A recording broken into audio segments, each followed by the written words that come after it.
What's going on, folks? We are live. I hope you guys enjoyed your homecoming last week. We didn't come back and discuss after the game last week on homecoming because, for one, I will say the Wi-Fi was outright just terrible.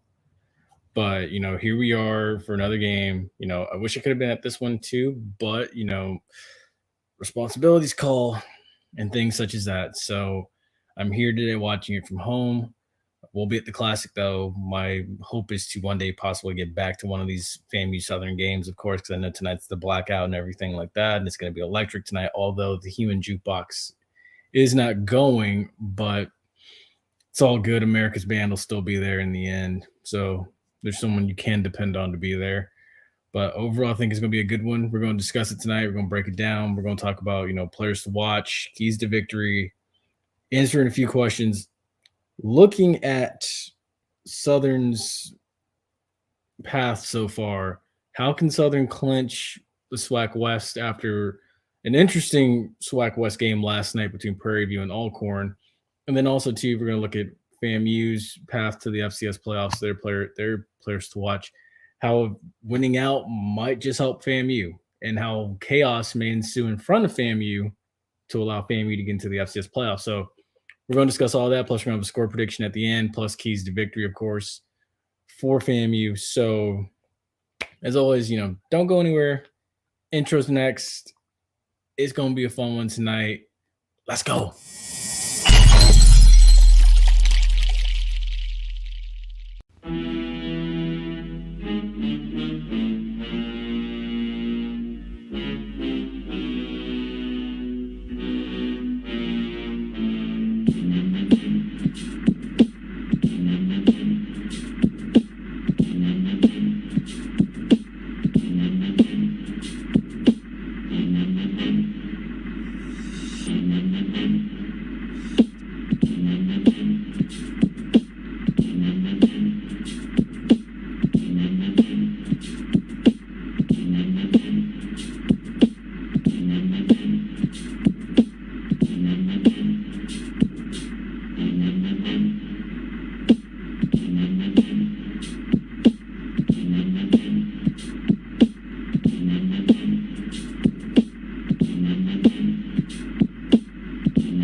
All right, so we already got a comment. Beat me to it. Where can you watch the games? Has ESPN3, Facebook Live. So honestly, from what I know and what I usually do is I already have a ESPN Plus account, and then I also have an ESPN3 account where I have it set up with both. Plus, my cable provider is Spectrum, so I just use that in order to watch the games. So what I do is I just sign in through the ESPN app with my Spectrum account because I have it intertwined between like my laptop and my phone to where I can just set it up that way easily. And then it just logs me in. And haven't had to log myself out and log myself back in for a while. So I mean, you should be able to just, depending on what your cable provider is, you should be able to get it without any issues. But the other question is like, are you trying to watch it on the phone? Or are you trying to watch it on the laptop? Or are you trying to like stream it through to your TV? Because I mean, it should work either way, regardless. But I'm more familiar with trying to do it through a laptop or something like that. But well, he or she replies. As always, folks, make sure you like, share, subscribe. Be sure to leave a comment for today's game. You can drop your score predictions, drop your questions, whatever it may be that you have.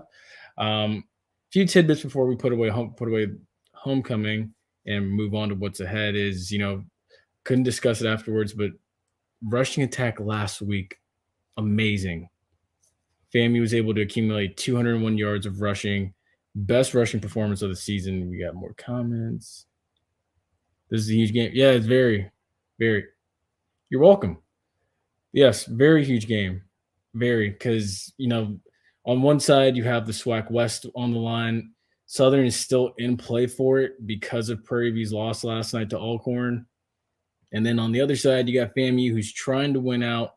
You have two losses that look good still so far because UNC, as of now, as far as I know, because I know they played today. I don't know if they won or not, or I don't know if they're still playing or not. But UNC, they led the Coastal.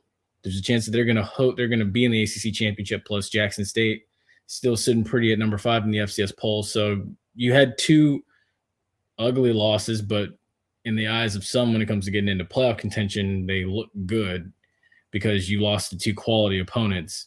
Now, the thing that we need to start doing in the future and having more games like this against, say, Tennessee State and A&T, I would say stop playing teams like Fort Valley and Albany State, but that's just something we can worry about for next season or at the end of the year.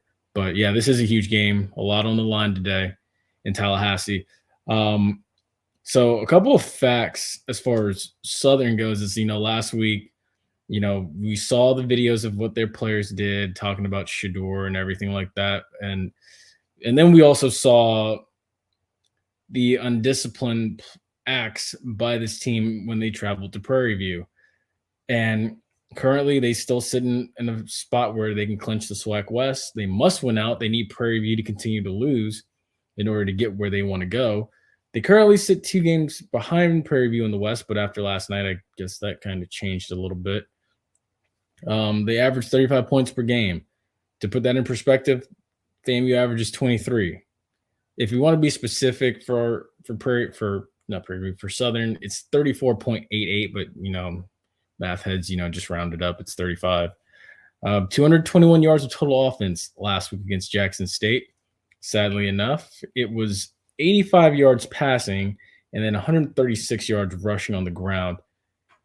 Disciplinary issues, as I stated earlier. You saw in the Jackson State game a lot, unsportsmanlike, leading up to it more so, unsportsmanlike play where, they're making videos talking about players and stuff, what they're going to do to them and whatnot. And then you look at the Prairie View game, you get in a full-out melee and you get into a brawl, and that goes somewhere where guys get suspended. And as ugly as it looked and how fast it went viral, players should have gotten more. But I don't know. I don't get it. The SWAC handles this like the NFL handles it, and everybody just gets a little slap on the wrist and a 1-game suspension. So it is what it is. They had 9 penalties last week for 53 yards. They allowed Jackson State to accumulate 362 yards of total offense, which tells me they've been dissected once before. So FAMU could dissect this team again. So the passing lanes are there. Moose has got to take advantage of them. 208 yards passing by Jackson State against this defense. 154 of those yards were rushing. So Savion Wilkerson had himself a day. And I went back and I watched that actually too. And there's something interesting about their special teams unit for Jackson State, for Southern. So they had 2 turnovers. They present with a 4-2-5 look out of a base 4-3 defense. They tend to stay in that nickel look. So you're going to see a lot of that 4-2-5 today, especially because, as we've said before, FAMU was what? They are a pass-first team. They've now learned to establish the run, although they did it against an inferior opponent in Arkansas Pine Bluff. But you want to see tidbits of that carry over to today. And that's what you want to see for the duration of this playoff push that hopefully we get selected for. So the other thing too is with this was they got outscored 22-0 in the first half. If FAMU can stop the run, they can win the game. Southern is one-dimensional. Yeah, I agree. Southern's not a good passing team. And I'm about to show you why here in a few seconds. Because Southern is definitely they're very run heavy. And a good test for them to warm up for this game last week was the fact that they played Arkansas Pine Bluff, who was also a run first team. And you saw that firsthand, last week, because wasn't nothing doing for Arkansas Pine Bluff. But as follows, Bishawn McCray, 9 of 26, 85 yards and 1 interception. That ain't going to do it. And it's crazy because that's a testament to show just how bad the SWAC West is. I'm not going to downplay it, but I don't think the SWAC West is as competitive as the SWAC East.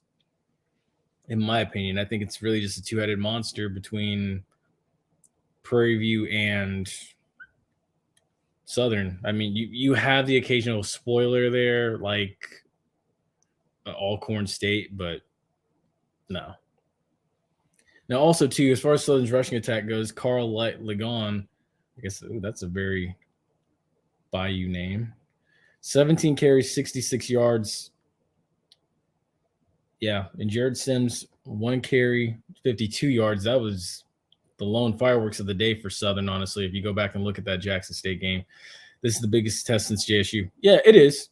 It is. This is more – I'll say this. This is one of the more athletic defenses that FAMU is going to see since the JSU game. A lot of these other defenses that FAMU's played, not as athletic as Southern's. And Willie Simmons even hit on that when he was doing his coach's show on Monday. He was saying, Southern, they present with very similar traits to us.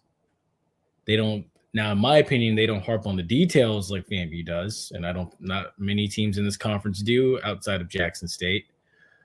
But you see where, bits and flashes, they do have an athletic bunch. They do fly to the football. That 4.25 early on in the game, they were getting key stops on Jackson State if you were watching that game last week. So, yeah, it's going to be a good test. This is going to be a very good test. And quite honestly, I think outside of today, I think that this is the team that can probably win the SWAC West and get the rematch with Jackson State. Wide receiver Cassius Allen, 6 receptions, 63 yards. On defense, players to watch: Jalen Campbell, 10 total tackles, 4.5 tackles for loss, 1 sack. And then also 2 defensive back, Derek Williams, 8 total tackles, a half tackle for loss, and 1 pass breakup. Their DBs are very active as far as making plays. So it's going to be a challenge again today for FAMU's wide receiving core. But I think that they are up to the challenge. You have to show your depth. And also, you need to get your guys, your playmakers, the ball early and get them in a rhythm early. So Jamari Shareed, Xavier Smith, got to have a big day today. Yeah, their defense, I like that. But our defense and special teams will be – yeah, it will be. It absolutely will be. And that's the thing, actually. If I went back and when I was watching the JSU game and from the Boombox Classic, they had a very tough time with consistency in special teams. They could not buy a field goal to save their lives. They had a blocked field goal, and they missed a field goal. They couldn't do anything right. They couldn't. All but 2, give or take, their defense gave them chances. But again, as we all saw, their defense wore down as that game progressed. Again, 22 unanswered points in the second quarter alone. Dion and company figured out Southern like that. It only took them 1 quarter. And then the run came, and they gained confidence, and they did not look back, and Southern had no answers at all. Southern did more talking off the field than they did playing the game. But again, teams like this, they take on the mindset of their head coach. Dooley allows this type of behavior. So that's another thing you're going to have to worry about is the indisciplined play by Southern. Don't get baited into a big-time mistake, a costly mistake. Don't get yourself thrown out of this game, because what do referees do, especially in this conference? They always get the second guy. They do it in the NFL. They do it in the SEC. They do it in the ACC, as crappy as the ACC refs are, and they're going to do it here tonight. Do not fall for the cheese. Now, as far as FAMU goes, last week win over Arkansas Pine Bluff 27-6. Much improved out of the bye week. Still got a long ways to go, although I look at some of the penalties, having now seen it for myself live. I look at, the little ball spin by Jamari Shareed after he scored a touchdown. That's a crap call. Little things are still holding this team back from really breaking it wide open. I felt like watching homecoming, we should have won 38-0. I know I predicted 38-9, but realistically, it should have been 38-0, because you look at the 2 touchdowns late in the game. The TD pass to Nick Dixon, called back for a hold. The punt return touchdown by Jamari Sharee, called back for illegal block in the back. Eliminate those two little mistakes. You shut out Pine Bluff on homecoming in a blowout. So we're close coming out of this bye week. I know it was against an inferior opponent. That's going to be the excuse that everybody's going to come up with, but it's a step in the right direction from where you were 2 weeks. Well, at the time, 2 weeks ago against a team like Grambling who didn't deserve to be on the field with you at all. So we're stepping in the right direction, but you want to see more. You want to see better as you progress and you push towards the end.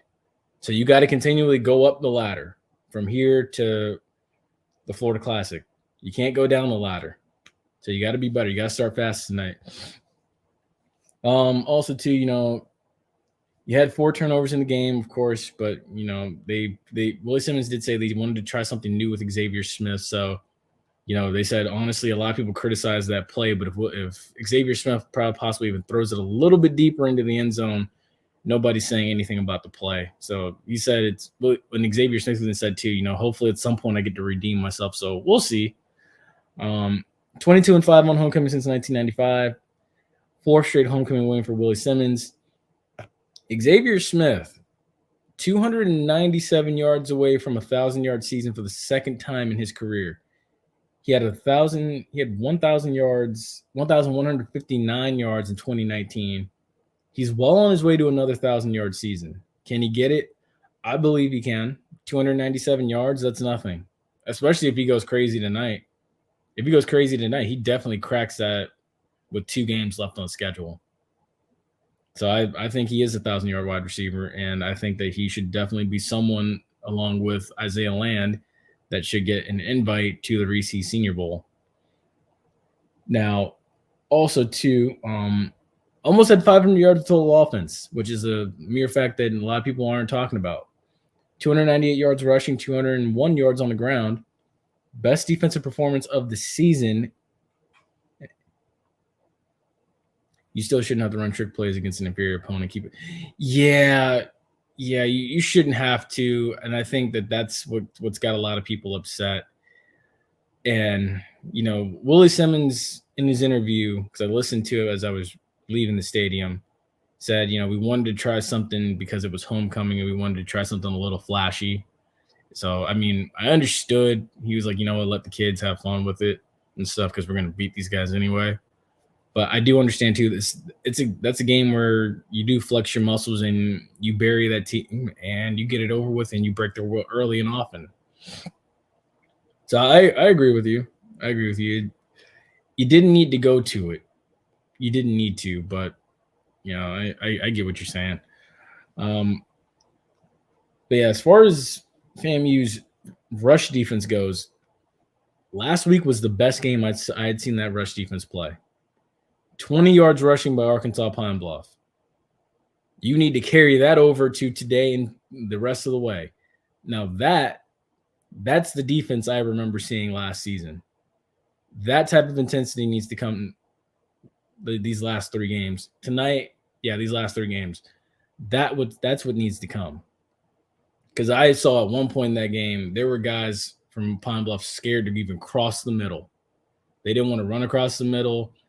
Every time you looked up, they were getting licked or they were getting nudged.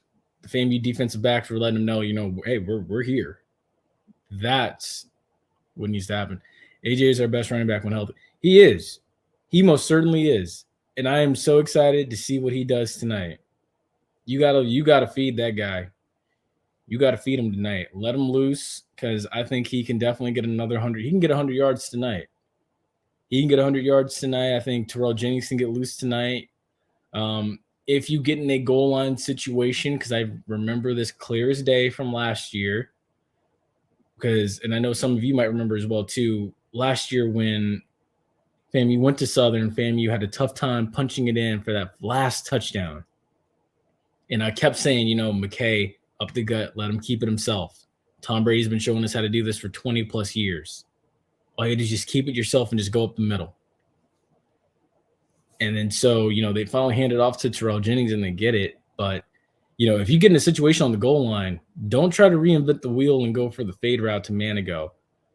Although I'm confident he can do it, but you don't have to do that for like 3 straight plays and then kick a field goal if you don't get it. Test the inside of that Southern interior front and go get a touchdown. Or even play action bootleg always works in that situation. Moose has got the speed to get outside and just run it in.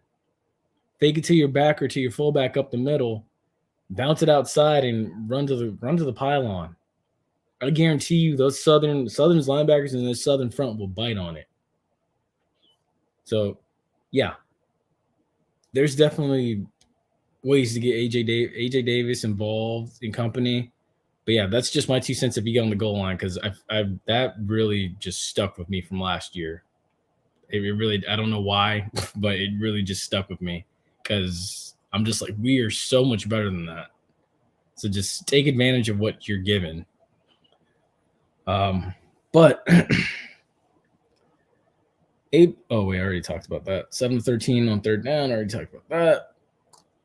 Home stretch, pushing for a playoff spot. Yeah. Okay, I already talked about that too. Jeremy Musa last week, 25-37, 297 yards, 3 TDs, 2 interceptions. He's a player to watch, as Kylan already stated. AJ Davis, 18 carries, 102 yards. He's also a player to watch tonight. Xavier Smith, 9 receptions, 94 yards last week, 1 TD. And then also to Jamari Shareed, 5 receptions, 69 yards, 1 TD. Both of those guys are also players to watch tonight as well. And then defensive back Kendall Bowler, Javon Morgan, and then linebacker Johnny Chaney Jr. All 3 of those guys are players to watch tonight as well. Javon Morgan and Kendall Bowler both combined for 9 total tackles, 2 pass breakups, 1 tackle for loss, and 1 interception by Kendall Bowler last week. Like I already stated, both those guys are players to watch. And both those guys are playing good football at a good time, along with the guy on the other side, Courtney Cox, who's also playing really good football right now. So I love that this secondary is coming together and finding a groove. And that's where I hit back to my point a few seconds ago where I was saying, if you look at when Arkansas Pine Bluff's guys were crossing the middle in that game last week, a lot of their guys they had their heads on a swivel. They didn't want to cross the middle. They didn't want to. They were very uncomfortable running on their routes. It was a testament to FAMU secondary, because FAMU secondary has improved greatly from the start of the season, if you ask me. And I think it's going to continue tonight. I saw bits and pieces of it when I went to go see him play Mississippi Valley, but it's looking pretty good right now. Those guys are playing their best ball right now in November, when you want your guys to be playing their best ball, and it's going to continue. It's going to continue because I think that secondary is going to have a big game tonight, and I think it's going to continue through Alabama State, and I think it's going to continue in the Florida Classic. So kudos to them, and I think that's going to be the testament of why we win tonight as well, because, again, if Southern can't pass, they can't win. And this front seven, who is starting to come into its own, which also I have to give kudos to Gentle Hunt, who's slowly developing into a leader as a sophomore, who made an impact as a freshman last year. He's developing into one of those more outspoken leaders on this team. He's becoming that alpha that I said a few weeks ago needs to be able to patrol your locker room and lead your team. So kudos to that. So, yeah, that defense is slowly coming together, starting to gel and find its rhythm at the right time, and you love it. And that's what you need going into postseason play. For John Chaney Jr., 6 total tackles last week, 1 tackle for loss. Expect him to continue to make plays and be a big-time playmaker, especially with carrying momentum for next season. Is this offense starting to find a rhythm at the right time? I believe it is. I certainly believe it is. Why is it critical to establish the rushing attack? Very. And I'm going to hit on something that I heard Byron Leftwich say in a Bucks press conference earlier this week when I say this. Establishing the run allows you to do things such as run play action passes. If you can run play action passes off of runs, and chances are you're going to win the game. And then you even think about, too, the option play that we saw earlier in the season against Albany State, if you're able to even just establish the run and you can do that, because now all of a sudden the defense has to account for the fact that Musa can run, and then they also have to account for the fact that Terrell Jennings, who's getting the handoff, or AJ Davis, who gets that handoff, can also run. It puts a lot of stress on the defense.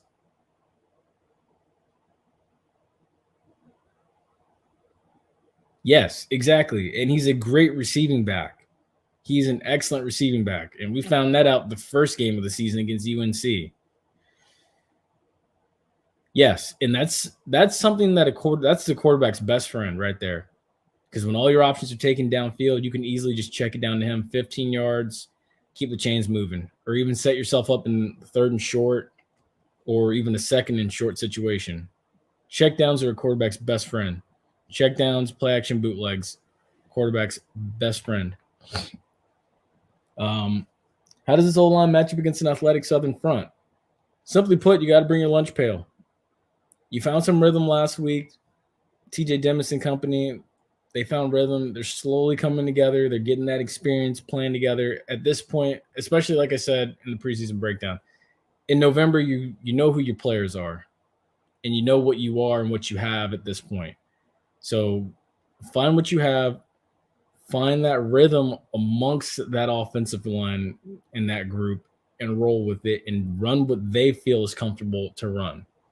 And I said it last week on the Running Gun podcast, and 2 weeks ago when we had FAMU Central Pod on the Running Gun podcast with me and Ace. You don't got to be exotic with the blocking schemes. Sometimes it's simple, just get downhill and get a hat on a hat simply just does the job. And that's all you got to do. And that's all we did last week. And what happened? 201 yards rushing. AJ Davis, SWAC newcomer of the week. Keep the good times rolling. Run the damn football. And if you must, test the waters with the exotic blocking schemes, but get back to the basics. It's as simple as that. Will Xavier Smith capture his second 1,000-yard season? He's at 704 right now. Very much possible. Very much possible. I would still like to see other wide receivers get involved, like wide receiver 2, 3, and 4. Well, really 3 and 4 with Manigo and Darian Oxendine and company. But he's going to get fed a decent amount tonight. So hopefully, I think that he can get that 1,000-yard season. Like I said, I think he gets a majority of it tonight, of that 297, and then I think he walks out of Montgomery with a second straight 1,000-yard season. So it's definitely possible. Is the punt return and kick return game starting to heat up at a critical moment like this? Yes, it is, and especially with a team like Southern coming in who's not good on special teams. This is a golden opportunity tonight. Southern cannot kick field goals that well from long distance.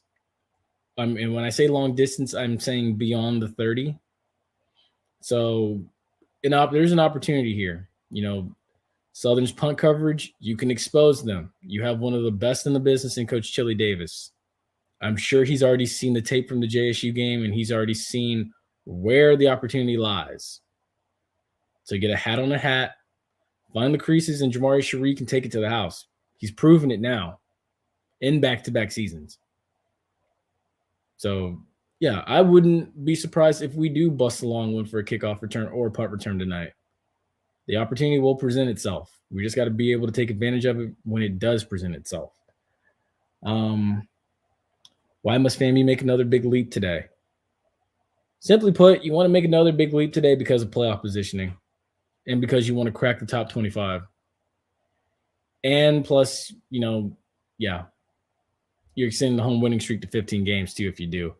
So, yeah, I think that, you are due for another big leap today. Just don't hinder yourself with 2 dumb penalties that call back 2 touchdowns. Because quite honestly, you have a defense that can shut down the run. Don't give Southern a short field, simply put. But as always, too, feel free to drop your comments for score predictions in the comment box as well before we do wrap this up. So My keys to victory for today are as follows. And it goes like this. Offensively, start fast. You did a pretty decent job of that last week, but I would say this week, start a little bit faster. You want to start a little bit faster. If you remember the 2019 game against Southern, and you saw how fast we started, you want to start fast like that. Defensively, create turnovers. And when I say that, I'm saying, make Bichon McCray very uncomfortable in the pocket. Make sure Gentle Hunt and Isaiah Landing Company are breathing down his throat and that he has very limited time in the pocket. Make sure he can't escape the pocket and climb the pocket to make throws or even hit his check down. Make it hard for Carl Lagorn to make plays as well. That's what you have to do, and that's where creating turnovers comes into play. If you can create havoc in the pocket, it makes Bichon McCray very timid, and it forces him to make throws into tight windows that he's not normally easily going to make. And that's where guys like BJ Bowler, Javon Morgan come into play, and they get those interceptions. We have yet to bring back an interception for a touchdown. There's a couple things that I would actually like to see today. I know I'm probably not going to get my wish between now and the end of the season, but I would personally like to see, interception for a touchdown or a scoop and score. Or also, with that being said, punt return for a touchdown. Simple things like that. That's what I want to see. That's what I'm looking for defensively. And like I said earlier in the week, too, it's not enough to just get turnovers. You got to get turnovers and go the other way with it and score with it. That is the mark of a good football team. But enough of that rant there, though. But my third key to victory is simply put, discipline. Once again, I'm going to harp on this probably from now to the end of the year. So definitely discipline. And I say that for this. Southern's not a disciplined football team. Nope. Southern's not disciplined. So by all means, be the smarter team, which also goes hand in hand with being the more disciplined team. As I stated earlier, don't take the cheese. Don't fall for the mistakes. They're going to try to bait you into getting unsportsmanlike penalties. And, if you get 2 unsportsmanlike penalties, you're gone. In the case that it's not targeting. So they're going to try to cause some type of mischief. If not, probably while I'm talking right now, they probably already tried to cause some mischief during pregame warmups. I don't know. I don't know that for a fact, but knowing their history and having seen them against Prairie View and having seen what they did leading up to the Southern game, it wouldn't surprise me one bit. So stay disciplined tonight. Last week, you had 8 penalties for 63 yards, give or take. Some of those were some pretty weak calls. So try to dwindle the number down a little bit. If you got to, just give the ball to the referee and just move on. But with that, I'm done talking. My final score for the night, I'm going to go with FAMU 31, Southern 17.